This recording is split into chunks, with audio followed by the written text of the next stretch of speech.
Welcome friends, અલગ છે જીકેમાં આપ બધાનું સ્વાગત છે. મિત્રો, આજે ટોપિક લઈને આવ્યો છું ભારતીય સંવિધાનના વિદેશી સ્ત્રોત. મતલબ કે ભારતીય સંવિધાનમાં અમુક બાબતો છે આપણા બંધારણમાં એ વિદેશમાંથી લીધેલી છે, અથવા તો વિદેશના બધા સંવિધાનો હતા એનું ગહન અધ્યયન કરી અને એના દ્વારા પછી આપણી સંવિધાન સભાએ અપનાવેલા છે. તો અમુક ખૂબ આઈએમપી ટોપિક છે કે જે પેપરમાં વારંવાર પૂછાય છે કે કયો ટોપિક કયા દેશના સંવિધાનમાંથી લીધો છે. તો એ આપણે આજે જોવાનું છે, બરાબર મિત્રો. જ્યારે બંધારણ બન્યું ને ત્યારે ઘણા બધા એના શુભેચ્છક હતા, એમ ઘણા બધા એના ટીકાકાર પણ હતા. તો મોસ્ટલી બધા જે ટીકાકાર હતા ને એને એવું કીધું કે તમે તો સંવિધાન બનાવ્યું નથી પણ સંવિધાનની કોપી મારી છે. વિદેશોમાંથી લગભગ 60 દેશોમાંથી આપણે અધ્યયન કરી એના સંવિધાનનું અને લીધેલું હતું. તો એવું કીધું કે ભાઈ એની કોપી મારેલી છે, પણ હકીકતમાં એવું કંઈ હતું નહીં મિત્રો. કારણ કે એ બધા દેશના સંવિધાનમાંથી એવી જ વસ્તુ કે એવી જ વિચારો લીધેલા છે કે જે આપણા દેશને લાગુ પડતા હતા, આપણા ભારતીય લોકો માટે જરૂરી હતા, એ જ લીધા છે, બધું લીધું નથી. અને બીજું સિમ્પલ મિત્રો કે કોઈ પણ વ્યક્તિમાંથી કે કોઈ પણમાંથી સારા વિચારો મેળવવા એ કોપી નથી, બરાબર. સારા વિચારો તમે કોઈ પણ પાસેથી મેળવી શકો, એ તમારા માટે અને બધા પબ્લિક માટે સારું છે એમ. તો જે કહે છે કે કોપી મારેલી છે કે એવું કંઈ હોતું નથી, બરાબર મિત્રો. તો જોવાનું છે આપણે કે પેપરમાં મિત્રો ખૂબ જ પૂછાય છે, એટલે ધ્યાન રાખજો, બરાબર.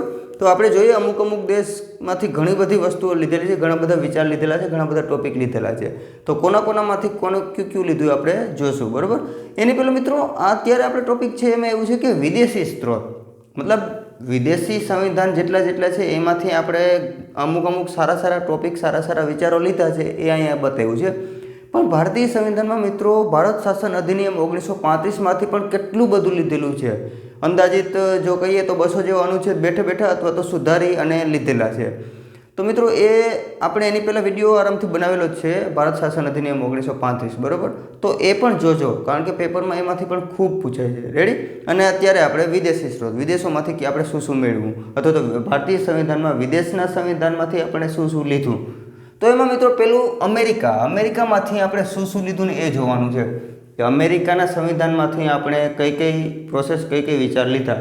તો એમાં પેલું છે મિત્રો મૂળભૂત અધિકાર. આપણે જે છે ને અનુચ્છેદ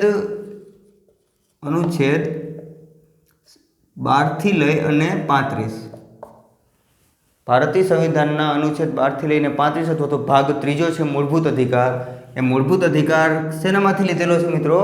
અમેરિકામાંથી લીધેલો છે. અને મૂળભૂત અધિકાર એ જ છે કે જે આપણા દેશની દરેક પબ્લિક માટે એક એવો અધિકાર છે કે જેના અન્વયે આપણે કોઈ પણ વખતે આપણે હાઈકોર્ટ કે સુપ્રીમ કોર્ટમાં જઈ શકીએ, બરાબર. મૂળભૂત અધિકાર એના વિશે તો આપણે ડિટેલમાં ભણવાનું છે. અત્યારે ખાલી એટલું કહી દઉં કે અમેરિકામાંથી શું લીધું? મૂળભૂત અધિકાર.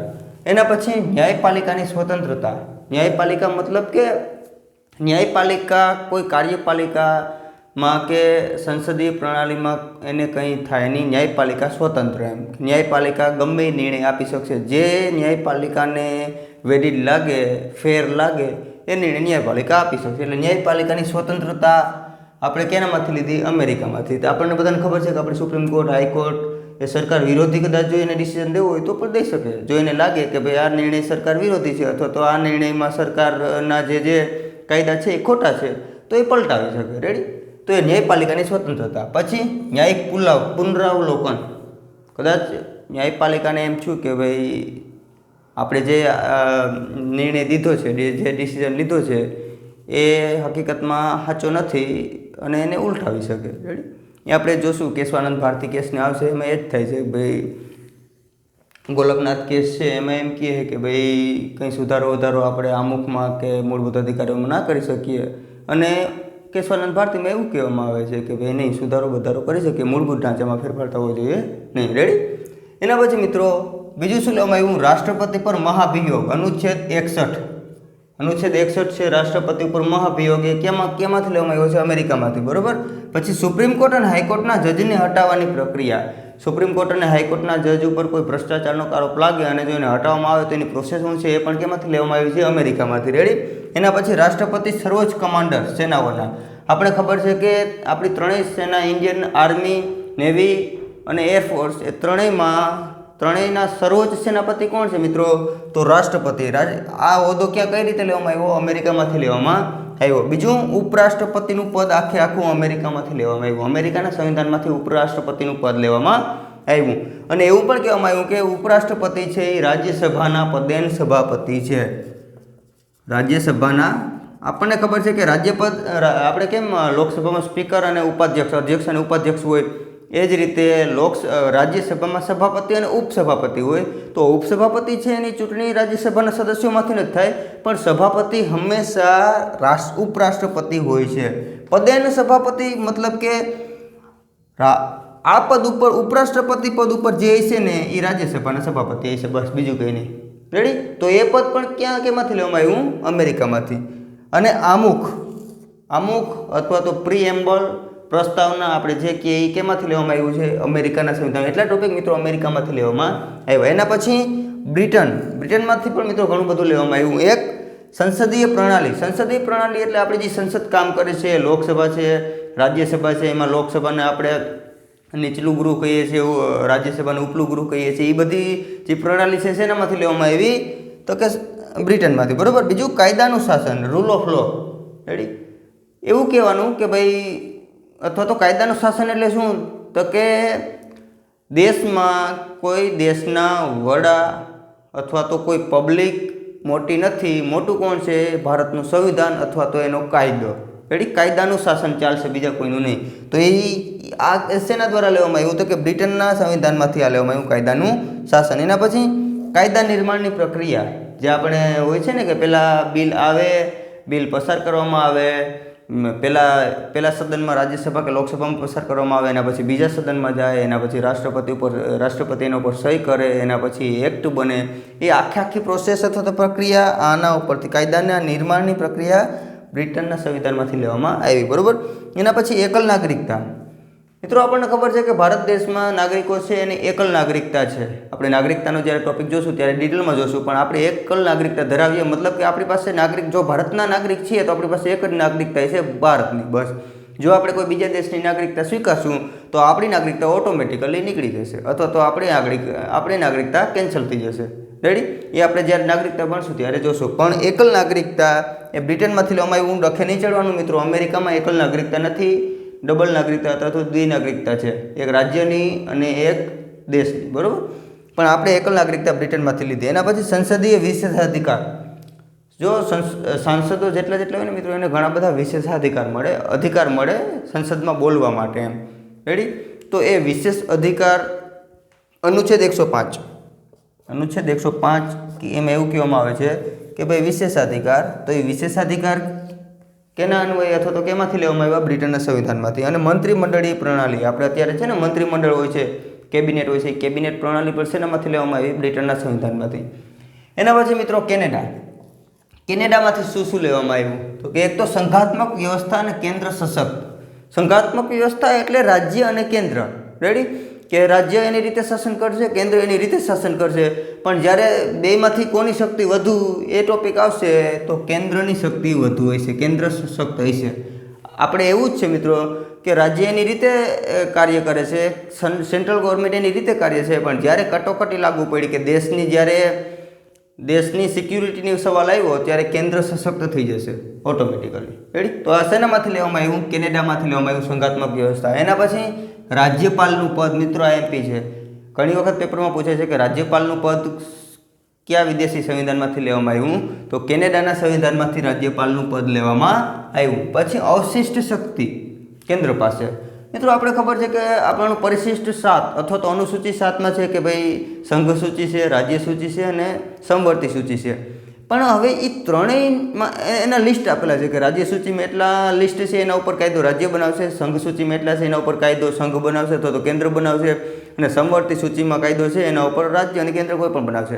પણ એના સિવાયના પણ કોઈ પણ એવા ટોપિક હોય કે જેના ઉપર એમાં લિસ્ટમાં નથી, પણ જો કાયદો બનાવવાનું થાય તો એ શક્તિ કોની પાસે હશે? કેન્દ્ર પાસે.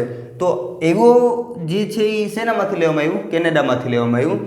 અને બીજું મિત્રો એક એવું પણ કે આપણને અનુચ્છેદ 143 એવું કહે કે જ્યારે રાષ્ટ્રપતિને સુપ્રીમ કોર્ટની સલાહની જરૂર પડે ત્યારે રાષ્ટ્રપતિ સુપ્રીમ કોર્ટ પાસે સલાહ માગી શકે, અથવા તો સુપ્રીમ કોર્ટની એડવાઇઝરી રેડી, કે સુપ્રીમ કોર્ટ એડવાઇસ આપી શકે. તો એ પ્રોસેસ આખી શેનામાંથી લેવામાં આવી છે? કેનેડામાંથી લેવામાં આવી છે. મિત્રો હું લખતા ભૂલી ગયો કદાચ. અનુચ્છેદ 143 કે સુપ્રીમ કોર્ટની જે એડવાઇઝરી પ્રોસેસ છે અથવા તો એને એડવાઇસ દેવાની જે પ્રક્રિયા છે એ શેનામાંથી લેવામાં આવી? કેનેડાના સંવિધાનમાંથી. બરોબર. હવે એના પછી ઓસ્ટ્રેલિયામાંથી શું લેવામાં આવ્યું મિત્રો? તો કે સમવર્તી સૂચિ. અનુસૂચિ 7માં મેં હમણાં જ વાત કરી ને કે સંઘ સૂચિ, રાજ્ય સૂચિ અને સમવર્તી સૂચિ અથવા તો કોન્કરન્ટ લિસ્ટ. આ કોન્કરન્ટ લિસ્ટ શેનામાંથી લેવામાં આવ્યું? ઓસ્ટ્રેલિયામાંથી લેવામાં આવ્યું. રેડી. એના પછી વ્યાપાર, વાણિજ્ય અને પારસ્પરિક સંપર્ક. જો ભાગ કહીએ તો ભાગ આખો 13. ભાગ 13 અનુચ્છેદ 301 થી 307. આ આખો ભાગ કેનામાંથી લેવામાં આવ્યો? ઓસ્ટ્રેલિયામાંથી લેવામાં. મિત્રો આજે હેડ ક્લાર્કનું પેપર હતું કદાચ, તો એના પેપરમાં મિત્રો આ પ્રશ્ન બેઠો પૂછાયેલો છે કે વ્યાપાર, વાણિજ્ય અને પારસ્પરિક સંપર્કને લગતો કયા અનુચ્છેદમાં હોય. રેડી. તો અનુચ્છેદ પણ પૂછી શકે. આજના હેડ ક્લાર્કના પેપરમાં મિત્રો ઘણા બધા પ્રશ્ન પૂછાયેલા છે કે જે સહેલા હતા એકદમ. કટોકટીને લગતા 2 પ્રશ્નો હતા કે ભાઈ નાણાકીય કટોકટી કયા અનુચ્છેદમાં આવે અને સિમ્પલ કટોકટી કયા અનુચ્છેદમાં આવે. એ 2 એકદમ સરળ પ્રશ્ન હતા. પછી આપણે કેબિનેટ મિશનનો પણ મિત્રો એક પ્રશ્ન હતો કે કેબિનેટ મિશન કઈ સાલમાં આવ્યું? તો 1946. પણ એમાં ઓપ્શનમાં એવું હતું કે જાન્યુઆરી 1946, ડિસેમ્બર 1946, માર્ચ 1946 અને સમથિંગ એક બીજો પણ એક ઓપ્શન હતું.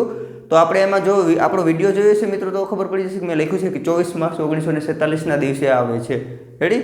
તો એ રીતના બંધારણમાં ઘણા બધા પ્રશ્નો એવા છે કે જે આજે પૂછાણા હતા. તો એમાંનો એક આ પણ હતો કે વ્યાપાર, વાણિજ્ય અનુચ્છેદ કેટલા અન્વયે આવે? તો અનુચ્છેદ 301 થી લઈને 307 આ બતાવે છે. અને એ આપણે શેનામાંથી લીધેલું છે?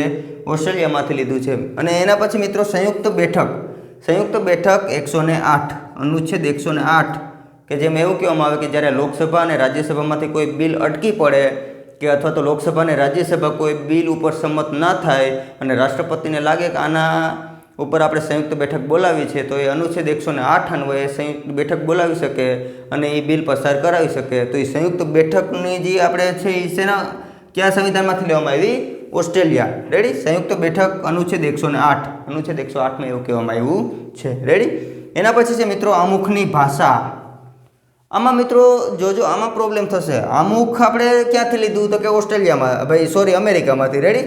અને આમુખની ભાષા કેમાંથી લેવામાં આવી? તો કે ઓસ્ટ્રેલિયામાંથી. યાદ રાખજો મિત્રો ખાસ, આમુખ અમેરિકામાંથી લીધું, અમેરિકાના સંવિધાનમાંથી, અને આમુખની ભાષા શેમાંથી લીધી? ઓસ્ટ્રેલિયામાંથી લીધી. એ ભૂલાય નહીં. ઓકે. હવે એના પછી આયર્લેન્ડ દેશ છે એના સંવિધાનમાંથી શું લેવામાં આવ્યું? તો કે એક તો ડીપીએસપી. આ યાદ રાખજો, પેપરમાં ખૂબ પૂછાય છે. DPSP directive principal of state policy અથવા તો રાજ્ય નીતિના માર્ગદર્શક સિદ્ધાંતો. રાજ્યનીતિના માર્ગદર્શક સિદ્ધાંત અથવા તો નીતિ નિર્દેશક તત્વો. રાજ્યનીતિના માર્ગદર્શક સિદ્ધાંત અથવા તો રાજ્યનીતિના નીતિ નિર્દેશક તત્વ. Ready. Directive principles of state policy. DPSP શેનામાંથી લેવામાં આવ્યું? ભાગ 4. ભારતીય સંવિધાનનો ભાગ 4 છે ડીપીએસપી અથવા તો રાજ્યના નીતિ નિર્દેશક તત્વો. એ કેમાંથી લેવામાં આવ્યો? આયર્લેન્ડમાંથી. મિત્રો પેપરમાં ખૂબ પૂછાય છે, ભૂલતા નહીં. મેં જ્યારે ભારત શાસન અધિનિયમ 1935 આપણે ભણાવ્યું હતું ત્યારે પણ મેં કીધું હતું કે અહીંયાથી પણ લીધેલો છે. જો પેપરમાં પૂછાય કે કયો એક્ટ ઓપ્શનમાં જે આપેલા હોય ચાર્ટર એક્ટ 1861 ને ચાર્ટર એક્ટ 1853 ને ભારત શાસન અધિનિયમ 1935 ને, તો લખી દેવાનું કે 1935માંથી લીધેલું છે. પણ જો વિદેશો ઓપ્શનમાં હોય તો આયર્લેન્ડ આવશે ડીપીએસપીમાં. ઓકે. એ ભૂલતા નહીં. રેડી. એના પછી છે રાજ્યસભામાં 12 સદસ્ય. આપણને મિત્રો ખબર છે કે રાષ્ટ્રપતિ રાજ્યસભામાં 12 સદસ્યો નામ નિર્દેશિત કરે. આપણને ખબર છે કે સાહિત્ય, કલા, વિજ્ઞાન, સમાજ સેવા એવા 4 ટોપિક છે કે એમાં જો કોઈએ ખૂબ જ સારું કામ કર્યું હોય તો એના અન્વયે રાષ્ટ્રપતિ એને રાજ્યસભામાં નિમણૂક કરી શકે. એવા 12 સદસ્યોની નિમણૂક રાષ્ટ્રપતિ કરી શકે. બરાબર. મેં શું કીધું? સાહિત્ય, કલા, સમાજ સેવા અને વિજ્ઞાન. આ 4 ટોપિક ઉપર. તો એ રાજ્યસભામાં 12 સદસ્ય નિમણૂક કરવાની જે પ્રક્રિયા છે એ શેમાંથી લેવામાં આવી? આયર્લેન્ડમાંથી લેવામાં આવી. બરાબર. અને રાષ્ટ્રપતિની ચૂંટણીની પદ્ધતિ એ પણ આયર્લેન્ડમાંથી લેવામાં આવી. રાષ્ટ્રપતિની આપણે જે અત્યારે રાષ્ટ્રપતિની ચૂંટણી થઈ છે એની પ્રોસેસ કઈ છે? અનુચ્છેદ 55. અનુચ્છેદ 55માં રાષ્ટ્રપતિની ચૂંટણીની પદ્ધતિ આપેલી છે. તો એ શેમાંથી લેવામાં આવી મિત્રો? આયર્લેન્ડમાંથી લેવામાં આવેલી છે. ઓકે. હવે જર્મનીમાંથી શું લેવામાં આવ્યું? મિત્રો જર્મનીનું સંવિધાન છે એને વાઇમર સંવિધાન પણ કહેવામાં આવે. એ યાદ રાખજો. ક્યારેક પેપરમાં પૂછે છે. અચ્છા, જર્મનીના સંવિધાનમાંથી લેવામાં શું આવ્યું? કટોકટી અથવા તો કટોકટી સમયે મૂળભૂત અધિકારોનું પ્રતિબંધ અથવા તો અવરોધ. રેડી? કે જ્યારે કટોકટી લાગશે દેશમાં ત્યારે મૂળભૂત અધિકારો સ્થગિત કરી દેવામાં આવશે. રેડી? 358 અનુચ્છેદ અને 359 અનુચ્છેદ વિશે મિત્રો હું ટૂંક સમયમાં એક મોટો વિડીયો લઈને આવીશ કે જેમાં બધા અનુચ્છેદ આવી જશે. અનુચ્છેદ 1થી લઈને 395માં જેટલા મોસ્ટ એમપી અનુચ્છેદ છે ને મિત્રો, એનો આખો એક વિડીયો લઈને આવશું કે જેથી જ્યારે પણ લેટેસ્ટમાં કોન્સ્ટેબલની એક્ઝામ આવે છે, બિન સચિવાલય ક્લાર્કની એક્ઝામ આવે છે, એની પહેલાં તમે આ વિડીયો જોઈ લેશો અનુચ્છેદને લગતો, તો તમે આરામથી બધા અનુચ્છેદના પ્રશ્નો જેટલા પૂછાય તમે આરામથી કરી શકશો. જેટલા એમપી અનુચ્છેદ છે ને મિત્રો એ તમને હું ડિટેલમાં એ વિડીયોમાં સમજાવીશ. બરાબર? તો એ ટેન્શન ના લેતા. કોન્સ્ટેબલની એક્ઝામ પહેલાં હું એ વિડીયો લઈ આવીશ. રેડી? અને એના પછી કદાચ બિન સચિવાલય ક્લાર્કની પણ એક્ઝામ આવે છે 12 ફેબ્રુઆરીએ કે 13 ફેબ્રુઆરીએ, તો એમાં પણ આ લાગુ પડશે. રેડી? તો એ હું જ્યારે અનુચ્છેદ આવશે ત્યારે હું તમને બધા અનુચ્છેદ મોસ્ટ એમપી છે ને બધા હું તમને ત્યારે કહી દઈશ એ વિડીયોમાં. તો આપણે ક્યાં હતા મિત્રો? કટોકટી. કટોકટીની પ્રોસેસ શેમાંથી લેવામાં આવી? જર્મનીમાંથી. યાદ રાખવાનું મિત્રો, જર્મની એટલે હિટલર, અને હિટલરનું કામ જ કટોકટી આપવાનું હતું. પ્રથમ વિશ્વયુદ્ધ જર્મનીના કારણે થયું, દ્વિતીય વિશ્વયુદ્ધ જર્મનીના કારણે થયું. એટલે એ રીતનું યાદ રાખી શકો કે કટોકટી શેનામાંથી લેવામાં આવી? જર્મનીમાંથી. અનુચ્છેદ અથવા તો કટોકટી સમયે મૂળભૂત અધિકારોનું સ્થગન. રેડી? કે કટોકટી આવશે ત્યારે મૂળભૂત અધિકારો છે એ બધા સ્થગિત કરી દેવામાં આવશે. તમે જ્યારે દેશમાં દેશમાં જ્યારે કટોકટી લાગુ પડશે એ પછી કોઈ પણ હોય, 352 અન્વયે હોય, 356 કે 360. રેડી? કટોકટી લાગુ પડશે તો ત્યારે તમે જો મૂળભૂત અધિકારો લઈને બેસી જાઓ તો નહીં ચાલે. મૂળભૂત અધિકારો ત્યારે સ્થગન થઈ જશે. 352 356 નહીં આવે કારણ કે રાષ્ટ્રપતિ શાસન લાગુ પડે. 352 કે જ્યારે 352 અન્વયે દેશમાં કટોકટી લાગુ પડશે ત્યારે મૂળભૂત અધિકારોનું સ્થગન થઈ જશે. રેડી? તો કટોકટી 358 ને 359 અનુચ્છેદ, એ 358 ને 359 જ અનુચ્છેદ એવા છે મિત્રો કે જ્યારે કટોકટી લાગે ત્યારે મૂળભૂત અધિકારોનું સ્થગનનું એ કહે છે. રેડી?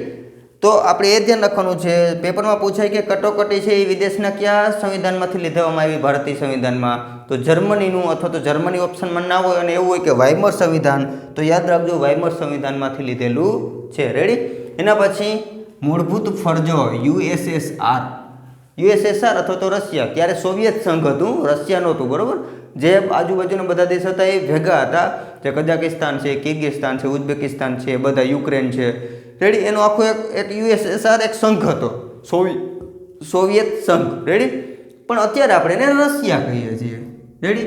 તો ઓપ્શનમાં જે હોય રશિયા હોય તો ઇટ્સ ઓકે, અને યુએસએસઆર હોય તો પણ ઇટ્સ ઓકે, અને સોવિયત સંઘ હોય તો પણ ઇટ્સ ઓકે. એમાંથી શું લેવામાં આવ્યું? મૂળભૂત ફરજો. મિત્રો મૂળભૂત ફરજો છે એ બંધારણમાં સ્ટાર્ટિંગમાં હતી નહીં. આપણને બધાને ખબર છે કે 42મો સંવિધાનિક સુધારો કે જેને આપણે મિની બંધારણ કહીએ છીએ એના અન્વયે મૂળભૂત ફરજોને બંધારણમાં લેવામાં આવી. ત્યાં સુધી મૂળભૂત ફરજો હતી નહીં અને અનુચ્છેદ 51A ઉમેરવામાં આવ્યું કે જે શું કહેતો હતો? મૂળભૂત ફરજો વિશે. અને જો મિત્રો પૂછાય કે કઈ સમિતિ અન્વયે મૂળભૂત ફરજો આવી, તો સ્વર્ણસિંહ સમિતિ. રેડી? પેપરમાં ઘણી વખત એ પણ પૂછાય છે કે મૂળભૂત ફરજો 42માં સંવિધાન સુધારા અન્વયે લાગુ કરવામાં આવી એ કઈ સમિતિની ભલામણોના આધારે લાગુ કરવામાં આવી? તો સ્વર્ણસિંહ સમિતિ. યાદ રાખજો મિત્રો, ભૂલાય નહીં. ઓકે? અને બીજું એક પેપરમાં આ જ વસ્તુ પૂછે મૂળભૂત ફરજો. રેડી? બીજું એક છે કે આમુખમાં 3 ન્યાય. મિત્રો આપણું આમુખ છે ને, આમુખમાં 3 પ્રકારના ન્યાય આપ્યા છે કે ભાઈ સામાજિક, આર્થિક અને રાજકીય ન્યાય ભારતીય લોકોને આવા ન્યાય મળશે. રેડી? આમુખમાં એવું કહેવામાં આવ્યું છે કે ભાઈ ભારતીય લોકોને અથવા તો અમે ભારતના લોકો, અહીંયાથી જ આપણે ચાલુ થાય છે અમુક, તો એમાં સામાજિક, આર્થિક અને રાજકીય ન્યાય એવા 3 પ્રકારના પેપરમાં પૂછે છે કે ભાઈ અમુકમાં કયા પ્રકારના ન્યાય કીધા છે? તો 3 પ્રકારના: સામાજિક, આર્થિક અને રાજકીય. એ ત્રણેય નામ કેમાંથી લેવામાં આવ્યા? યુએસએસઆરમાંથી લેવામાં આવ્યા છે. બરોબર? એના પછી ફ્રાન્સમાંથી શું લેવામાં આવ્યું? ગણતંત્રાત્મક વ્યવસ્થા. કઈ વ્યવસ્થા? ગણતંત્રાત્મક વ્યવસ્થા. ગણતંત્રાત્મક વ્યવસ્થા એટલે મિત્રો કંઈ નથી, એવી વ્યવસ્થા કે જેમાં દેશનો વડાને અથવા તો દેશના મુખ્ય નાગરિક અથવા તો મુખ્ય જે દેશનું સંચાલન કરે છે એ વ્યક્તિને ચૂંટવા માટે પબ્લિક મતથી ચૂંટે. રેડી? બીજું કંઈ નહીં. ગણતંત્રાત્મક વ્યવસ્થા એટલે એવી વ્યવસ્થા કે જેમાં જે દેશના વડા હોય છે કે દેશનું સંચાલન કરતા હોય છે એને ચૂંટણી થઈ છે અને ચૂંટણી એ દેશના લોકો કરે. આપણે ખબર છે કે મહાજન પદ હતા જ્યારે ઇતિહાસમાં. રેડી? તો મહાજન પદમાં બધા ગણ હતા. એ ગણ શું હતા? કે ગણ એ જ હતા કે એ બધા ચૂંટે ને. એ રાજા કોઈ એવું નહોતું કે ભાઈ રાજા હોય તો પછી રાજા જો મૃત્યુ પામે તેના દીકરાને કે રાજા બનાવવામાં, એવું નહીં. પણ એક ગણ હતું, એ ગણની આખી ચૂંટણી કરે અને એમાંથી જે વડો થાય એ પાછું એ ગણનું સંચાલન કરે. રેડી? તો ગણતંત્રાત્મક વ્યવસ્થા જે છે, બરાબર, તો એ ગણતંત્રાત્મક વ્યવસ્થા શેમાંથી લેવામાં આવી? ફ્રાન્સના સંવિધાનમાંથી લેવામાં આવી. અને સ્વતંત્રતા, સમતા અને બંધુતા, અમુકમાં પણ આ શબ્દો આપણે લખેલા છે, તો એ પણ શેમાંથી લેવામાં આવ્યા? ફ્રાન્સમાંથી. સ્વતંત્રતા, સમતા અને બંધુતા અને ગણતંત્રાત્મક વ્યવસ્થા એ ફ્રાન્સમાંથી લેવામાં આવ્યું. બીજું, દક્ષિણ આફ્રિકામાંથી શું લેવામાં આવ્યું? સંવિધાન સંશોધન. આ યાદ રાખજો, 368 અનુચ્છેદ 368 સંવિધાન સંશોધન શેમાંથી લેવામાં આવ્યું? દક્ષિણ આફ્રિકામાંથી, બરાબર. અને છેલ્લે જાપાન. જાપાનમાંથી શું લેવામાં આવ્યું? કાયદા દ્વારા સ્થાપિત પ્રક્રિયા, procedure established by law. Ready? કે કાયદા દ્વારા સ્થાપિત પ્રક્રિયા, કોઈ પણ પ્રક્રિયા સ્થાપિત કોના દ્વારા થશે? કાયદા દ્વારા થશે, એમને એમ થશે નહીં. તો એ શેમાંથી લેવામાં આવ્યું? જાપાનમાંથી લેવામાં આવ્યું. Procedure established by law. Ready? કાયદા દ્વારા સ્થાપિત પ્રક્રિયા એ જાપાન દેશના સંવિધાનમાંથી લેવામાં આવ્યું. બરાબર મિત્રો, એટલા ટોપિક યાદ રાખજો, પેપરમાં ખૂબ પૂછાય છે. રેડી? તો બને તો તમારી નોટ્સ હોય તો એમાં લખી લેજો, ખૂબ જ પૂછાય છે. અને ઘણા બધા, ખાલી એટલા ટોપિકમાંથી તમે 1 થી 2 પ્રશ્ન આરામથી દરેક એક્ઝામમાં ક્લિયર કરી શકો. રેડી? તો એટલા ટોપિક યાદ રાખજો. મોસ્ટલી પૂછાય છે, દર વખતે પૂછાય છે કે ભારતીય સંવિધાનમાં વિદેશી સ્ત્રોત અથવા તો ભારતીય સંવિધાનના વિદેશી સ્ત્રોત ક્યાં ક્યાં છે, કયા કયા દેશમાંથી શું શું લેવામાં આવ્યું. અને મેં આઈએમપી ટોપિક છે તો ખાસ યાદ રાખવાના મિત્રો. રાષ્ટ્રપતિનો મહાભિયોગ છે, ન્યાયપાલિકાની સ્વતંત્રતા છે, મૂળભૂત અધિકારો છે, મૂળભૂત ફરજો છે, ડીપીએસપી છે, આમુખ છે, આમુખની ભાષા છે. રેડી? રાજ્યપાલનું પદ છે, એ બધું મિત્રો યાદ રાખજો, એ ખૂબ જ પૂછાય છે. બરાબર? ચાલો, નવા લેક્ચરમાં અથવા તો નવા વિડીયોમાં નવા ટોપિક સાથે આવશું. ત્યાં સુધી વાંચતા રહેજો, તૈયારી કરતા રહેજો મિત્રો, અને ખુશ રહેજો. ઓકે, ચાલો.